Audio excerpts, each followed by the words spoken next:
Welcome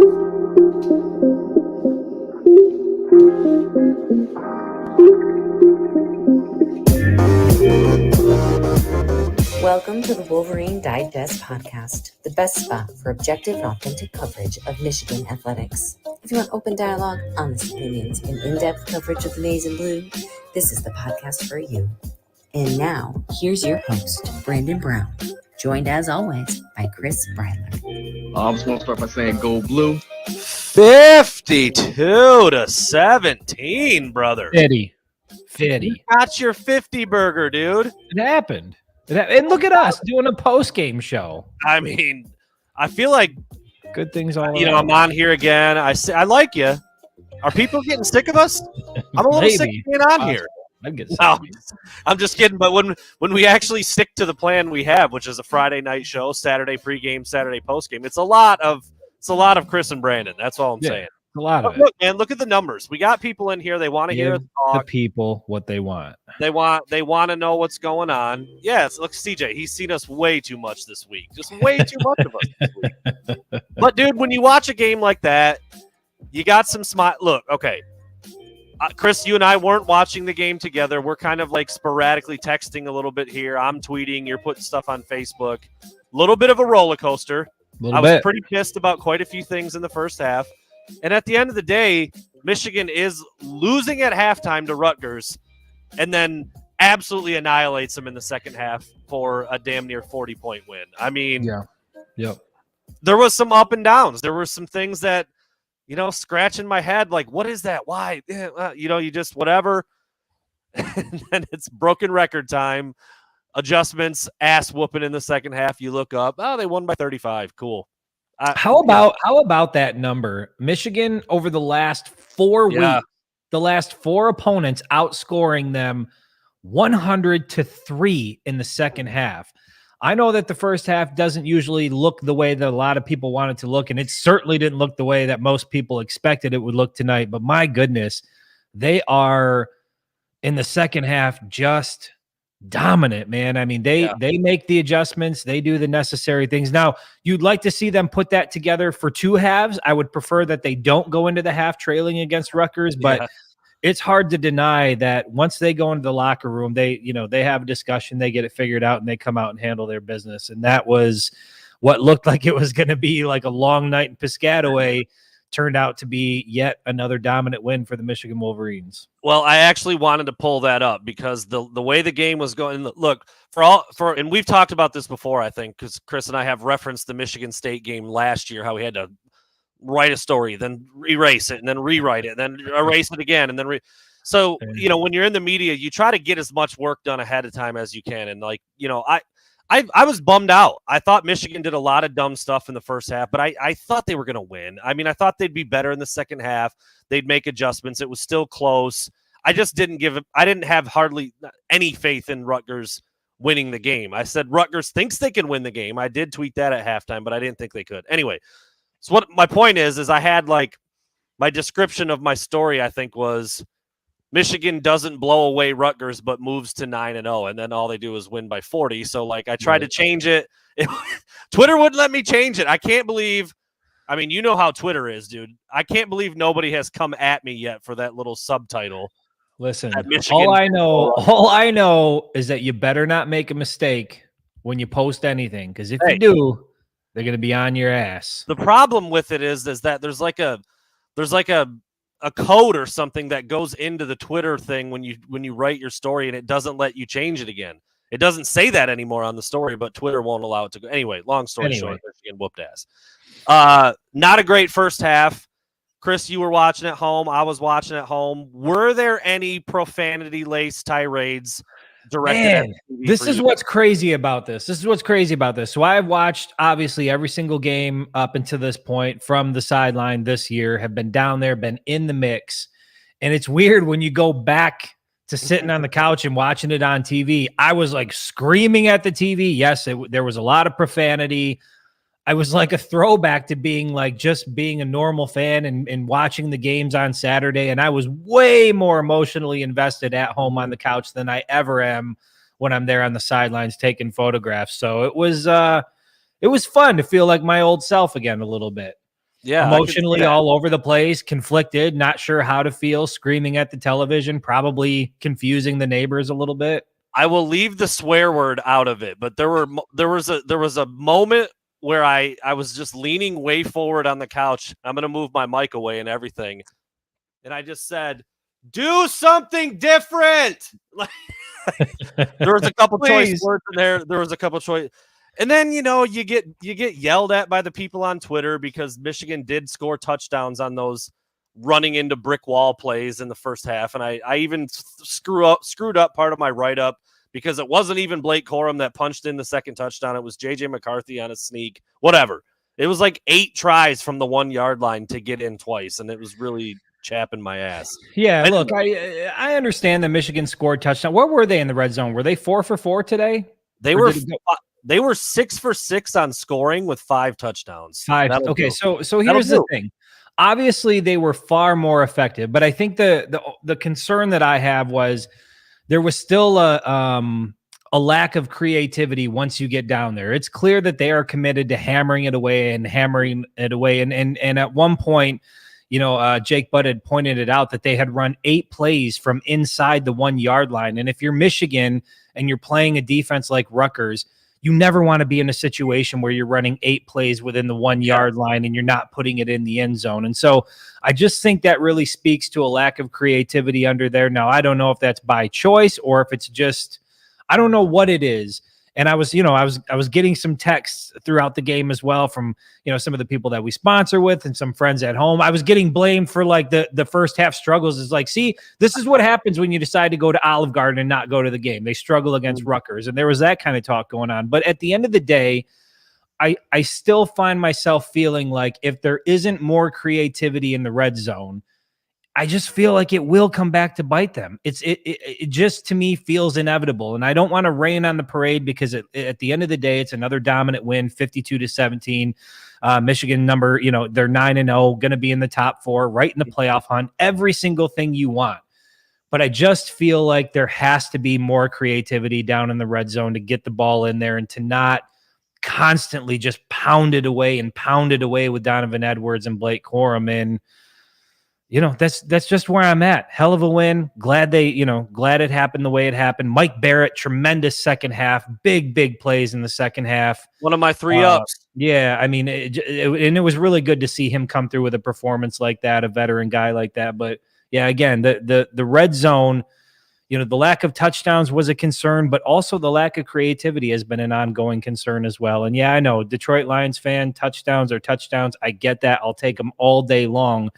But again, you never want to have to run 8 plays inside the 1 yard line. I mean, that's what it is. That's what I was just going to say. Yes, touchdowns are touchdowns for sure.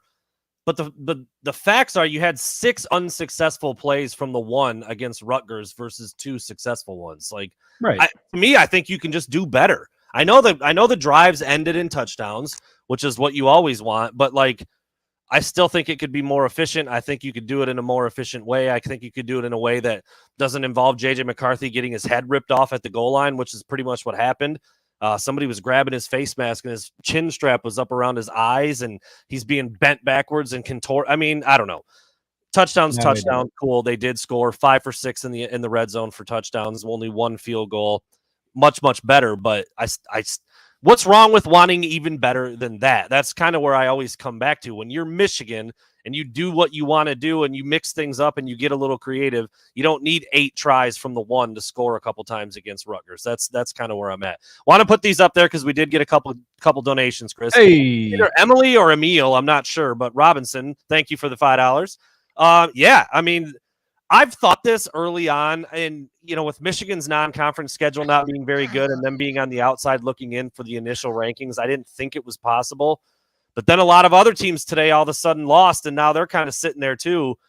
It doesn't seem all that unrealistic to get 2 Big Ten teams into the playoff, but it'll be a situation like we saw today, where 3 beats 1. If Michigan and Ohio State play, that's going to be like 2 versus 3 or whatever it ends up being. Listen, Brandon, the porn groups are trying to capitalize off a big Michigan win here. Clearly.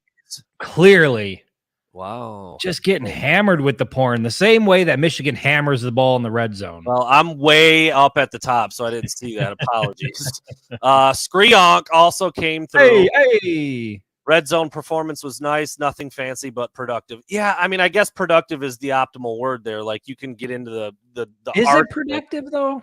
That's what I'm saying. That's why I'm saying it's the optimal. Listen. If you take an axe and you go out and you try to chop down a tree by yourself and you keep hacking away at it, eventually the tree is going to fall down. But there are definitely better ways and more efficient ways to cut down a tree. I'm going to go ahead and grab the let me grab the chainsaw a little bit. You know what I mean? Let me use some of the other tools to make this job quicker and more efficient. So again, the end result is exactly what you want, but I'd rather just do it in a better, more efficient way. And that's not complaining. That's not sour grapes. It's just understanding that Michigan has far more weapons than just Blake Corum, especially when they get in the red zone. And if they can spread it out a little bit and force a defense to have to account for more things rather than just load the box and it's man on man and you smash away and you smash away. As much as I've come around to loving that brand of football, I still think that creativity in the red zone is going to be paramount to Michigan being able to get over Ohio State and Columbus. And then, you do that and you start to look at some of the other teams, that are up there. Like if inevitably they get in front of a Georgia team, you've got to be better than that in the red zone. I just don't think you're going to be able to line up and do what you did tonight against Rutgers. I stand corrected. Mike Wazowski right here from Monsters Inc. Thank you for being a fan of the show. Love it. Love it. It was 6 red zone touchdowns. Isaiah Gash at the end. I forgot. Phenomenal. Well, there's another error in my story again, as I just point that out. Jesus, Brandon, you better go back and edit that bad boy real quick. Well, it's whatever. It's neither here chop you up. They got a lot of touchdowns from down inside the 5, which they didn't do against Michigan State. So that is an improvement. But I'm with Chris. I would like to see, as another thing I yelled out loud, like, use the speed advantage, get on the edge a little bit. Perfect example. I don't remember what the score was, but Rutgers dropped back in the red zone, threw a back shoulder fade to one of their wide receivers and scored a touchdown. And to me, it was like, yes, of course you would try that at least once. And I don't understand for the life of me why they won't do that. Why will they not try it? I don't understand. Detroit Lions fan makes a good point. I tweeted about it. I was, oh my gosh, a throw to the end zone. Oh my gosh, another throw to the end zone. Yeah, they did. JJ threw 2 touchdown passes because he put the ball in the end zone. Could have had 3. Luke Schoonmaker had another one that was in his hands. Linebacker for Rutgers made a phenomenal play and ripped it out. But the point is, you mix some things in, you do some different stuff, it works. Here we are again, 52-17, 9-0, and we suck. I mean, I'm not complaining. Listen, I don't want anybody to get it, to twist what it is here. I'm not complaining. I just feel like this is legitimately a team that can win a national championship. Yes. And if they can just start to do a few things a little bit differently, that's the difference between coming up short in Columbus or coming up short in the college football playoff and being the team that raises the trophy at the end of the season. And I can't tell you, I cover the team and I think it would be fun to be a part of that. But just as a fan, they are there. They are on the verge of it. And it's just a couple of little tweaks and really just the willingness to try. Just the willingness to try. I like that they were trying to get Andrell involved early. I hate that they weren't able to connect on that deep ball, JJ to Andrell. And that was more conversations I was having during the game where I do think that is a byproduct of it's proof that the passing game isn't a switch that you can just flip and make it work. Not the deep passing game. That's something you got to do every single Saturday. You've got to get that relationship going and that camaraderie going and that consistency going. And Michigan just doesn't have it right now. And so I even said it on the Facebook page that, that missed deep ball to Andrell, things like that, that's probably not going to be a difference maker against Rutgers. But against a team like Ohio State, or if you get in front of a team like Georgia, you miss on those big opportunities, and it is going to hurt quite a bit. So I find myself still, there's a little bit more there that Michigan needs to reach, but it's close. It's within reach, and they can do it if they just decide to do it. I can't remember if it was, I was looking through my messages, if it was you I texted it to or somebody else. I couldn't find the exact wording, but it was basically kind of what you just said. Like, this team is really, really freaking good as is. Yeah. I think they could be elite, like the best team in the country, bar none, if some of those other things were mixed in and you took the creativity up just a couple notches and you let a couple different things happen on offense. I mean, that's a lot to say when they're 9-0 and they're going to be. This is the next one of the next topics I was going to get to. I see Matt Spears mentioning it right now. I was just going to say it's a lot to say when they're 9-0 and maybe going to be number 2 in the country. So that's what I wanted to ask you, Chris. With Alabama losing, with Tennessee losing, with Clemson losing, was there one more? I thought there was one more. Anyway, two of the top 4, and then Alabama right behind Michigan at number 6 also lost. How would you put your top 4 this next week, the second week of college football playoff rankings? Because I think I know what I would do. I mean, I think Georgia's number 1. Yep. I think I don't know, man. I mean, I really think Michigan can make a strong case for being number 2. They're number 2. They're 2. And then Ohio State maybe slides to number 3. You know, I don't know what it looks like after that. You can make some arguments, but to me, it looked shaky in the first half, and then lo and behold, like they always do, Michigan comes out, dominates the second half, proves they're as good as everybody, you know, at least on our side, thinks they are. And it's time they get that recognition. And so if Michigan is number 2 in the playoff rankings next week, I would not be a bit surprised. It's deserved. Obviously, a lot of the top teams went down, and Michigan handled their business and looked a hell of a lot more convincing than Ohio State on the road against Northwestern. I mean, Michigan faced some adversity. There's absolutely no question about it. They faced some adversity. And how did they respond? Well, they respond by coming out in the second half and just beating the shit out of Rutgers. If the committee mentions one time that Ohio State didn't slide because it was windy, I'm going to lose it. If I hear anything about the wind during the college football playoffs, I'm going to lose it. I'm going to listen. We wanted to move them down, but we had to factor in the 65 to 75 mile an hour winds. I've actually usually been in the camp that if you win, you shouldn't go down. I kind of feel that way, even though in this instance, it would be Ohio State sliding and Michigan jumping them. So, of course, I'm like all for that. I know they weren't very good against Northwestern, but it's a road game. They won.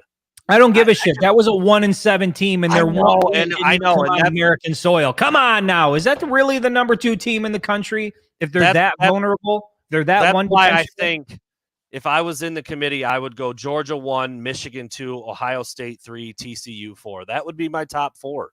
And then I'd probably put Tennessee at 5 or 6. You know, they were number 1. That's their first loss of the year. It was against the reigning national champs on their home field. Like, I mean, and they didn't get like blown out. I mean, they got handled pretty good, but it wasn't a beat down. Yeah, Georgia, Michigan, Ohio State, TCU. That's my top 4.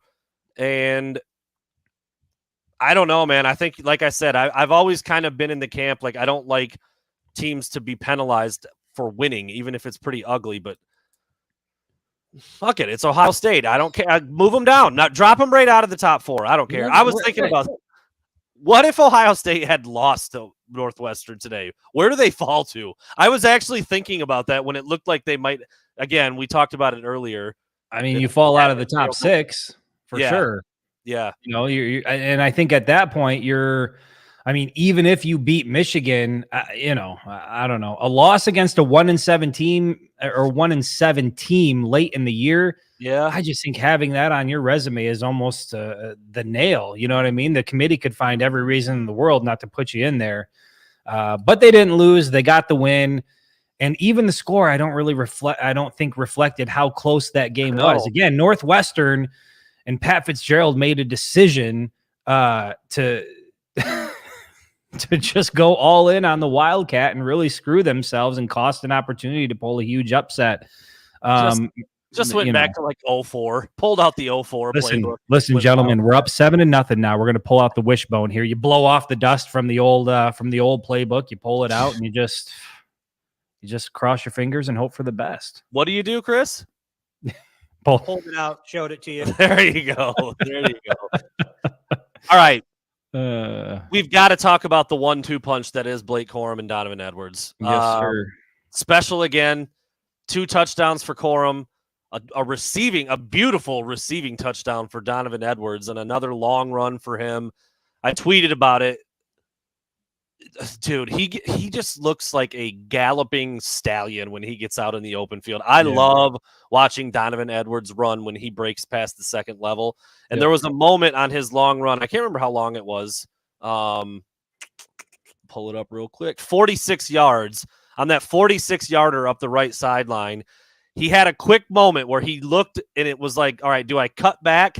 And he just decided to just put the pedal down and hit another gear. And that DB for Rutgers just barely tripped him up. But I mean, when that kid gets out in the open field, man, it's a thing of beauty. And just both of them, again, both of them up over 100. In fact, they had the same, I think. Yeah, 109 yards apiece. 109. Yep. 2 rushing touchdowns for Corum, the receiving touchdown for Edwards. I don't know, man. I know Edwards. Corum. He threw up again. This is like the second or third time he's done it, but he looked a little off towards the end. Like they definitely kept him out down the stretch, and his face, he looked a little flushed. I don't know if he was a little under the weather or what, but anyways, another really productive day for both of those guys. And I think they are like peaking at just the right time, dude. I mean, 3 games left, and that's a duo that nobody wants to see this late in the year. Yeah, Michigan to me feels like one of the most complete teams in the country. Georgia's right up there, obviously. But their brand of football, and we talked about it before, in our pregame show, I think their brand of football works anywhere. It works in Ann Arbor. It works on the road in Piscataway. And I think it's going to work down in Columbus as well. And really, the variable down there is going to be what's the weather look like and what's the health of the team look like? Because if there is inclement weather when those two teams meet at the end of November, I just think the Wolverines have their best shot. I mean, they haven't won a game down in Columbus since the year 2000. It's been a really, really long time. Yep. These guys have the ability to not only go down there and get that win, but they've got the ability. I mean, if they get to the Big Ten championship game, I don't think there's a team on that side that can hang with Michigan. And then you get this team in the college football playoff and they continue to play this brand of football. I don't know what the time of possession was tonight, but I got to imagine that Michigan once again dominated. I can go ahead and look at it. I got you right there. Yeah, plus 20 minutes the last 2 games. Where were they tonight? Plus 15, 37 and change to 22 and change. Plus 15. And, a couple of those touchdowns came defensively. So, but at the end of the day, every single game moves at Michigan's pace. And when that happens, they win big. And so I think the formula that they've cooked up, the way that Jim Harbaugh has decided to operate, it's working. It travels. I like it. I just want to see a little more creativity in the red zone. That's all. I'm not asking for a lot here. Maybe a back shoulder fade in the corner of the end zone to Andrell or Cornelius or something. Just give it a shot. Just try it. Just try it once for me. Maybe I'll put in the call once we get off here. I'll call Jim and we'll do as we normally do, the post-game briefing where I call him and he takes my suggestions. I will not be dropping a deuce live. Andrew Anthony, 1 catch for 7 yards. I was really starting to think it might happen. Had a chance at a big one, just overthrown by JJ again, just a hair off. I want to get into that. This is what we'll close with. I talked about my 7-leg parlay to win me a little bit of coin, and it didn't happen. Michigan money line, easy money. They blew them out, won by almost 40. Blake Corum touchdown. That's become almost an automatic at this point. Donovan Edwards touchdown, Chris Breiler. You had ye of little faith, Chris. Donovan Edwards got himself in the end zone. But what was the other one that you weren't so sure about? JJ 200 yards passing. Yeah. JJ finished 13 of 27 for $151 and 2 touchdowns. That's a hell of a game, efficiency wise, and no picks. Took care of the ball, a couple touchdown throws.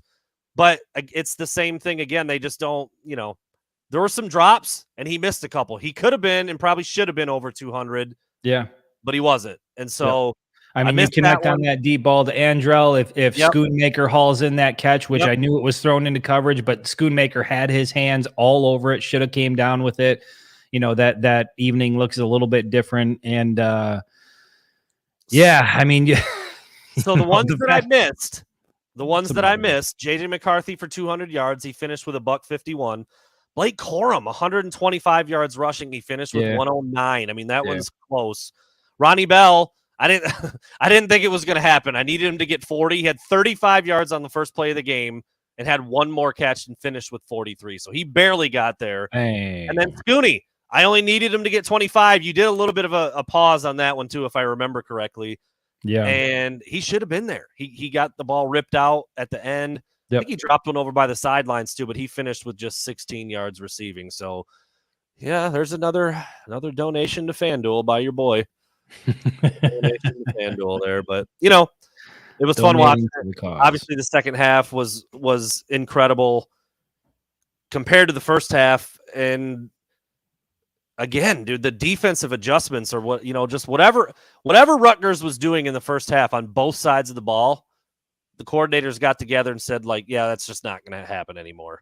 Yep. And they win 38-0 in the second half. Like, that's crazy. And that's what they've been doing. It's par for the course with this team. The second half adjustments have been incredible, and I think that's one of the reasons why it gives me a lot of confidence as to how far this team can go if they can get it together in the first half and they can come out swinging and they can build an early lead and continue their dominance in the second half. They are just going to be a tough out for anybody they face. But again, all of this boils down to what it's going to look like down in Columbus. And again, you watch Ohio State struggle mightily against Northwestern. You know, I don't care that it was windy. I don't care what the weather looked like. To me, that just proved everything I thought about Ohio State for a while now, where they get rattled. And if there's, you know, outside circumstances that they can't control, to me, if you're a dominant team, you do what you do and you dominate regardless. And Ohio State is not that. They can be impacted and affected by some of the external elements. And I think, you know, it's a late November game. You know what the weather's typically like. Michigan's going to go down there highly motivated, highly confident. And I think the Wolverines are going to push around the Buckeyes just a little bit. Yeah, I mean, there's going to be that's certainly going to be what they try to do. On one good note, it wasn't a complete L for me today at the tables at the sports book. The over-under, by the way, Chris, for the whole game in that Michigan-Rutgers game was 45.5. So I hammered the over on that. Michigan did that by themselves. So that was my lone trophy today on the old sports book. So there you go. For you. I appreciate that, man. I don't know if anybody else cares about the gambling as much as you do. You know? Oh, they do. I'm not sure if you know this, Chris. It's like a $100 billion industry. No, I mean your gambling. That's what I'm saying. I mean your gambling. I'm not sure that the people care. They care. Did you see CJ? He's talking about it. He wants to know. Right. One person. Real quick. How about Brian Kelly? What happened with him? They beat Alabama in overtime. Oh, that's right. He went for cojones. Can you imagine how thick that Louisiana accent is tonight celebrating? My goodness, you probably can't even understand him. He's probably out right now on like a fan boat somewhere in the swamp, like hunting alligator. He's like that dude from Waterboy right now. Just out there yelling, eating frogs and shit, just going wild. I love Louisiana. Love it. Wild, just bathing in gumbo, just face as purple as the Louisiana, the LSU Tiger purple. Man, we're gonna talk about Will Johnson's pick when we revisit. All right, I'll take a little victory lap. I'll give you some credit on that one. We'll talk about that more on Monday's show when we come back and we revisit the You're Dumb, You're Smarts. It's how we kick off every week. So looking forward to that. Here we go, Chris. I mean, we said, a little quick 15, 20. Here we're half an hour in. Jesus. That's what we do, man. Goes too fast. It's almost midnight. Hope everybody had fun watching the game. A little bit of a roller coaster, a little bit of a blood pressure medicine. 9-0. 9-0. For the first time since 2016, by the way. Which 9-0. Yeah, set your clocks back. Thank you, Adam Molnar. Oh my goodness. Daylight savings time tonight. It's about to get dark at like 4. Yeah. Chris will be in hardcore standby. It's going to be hard to stay up. It's going to be past 8 o'clock now. All right, we'll see everybody on Monday night. Take care. Peace.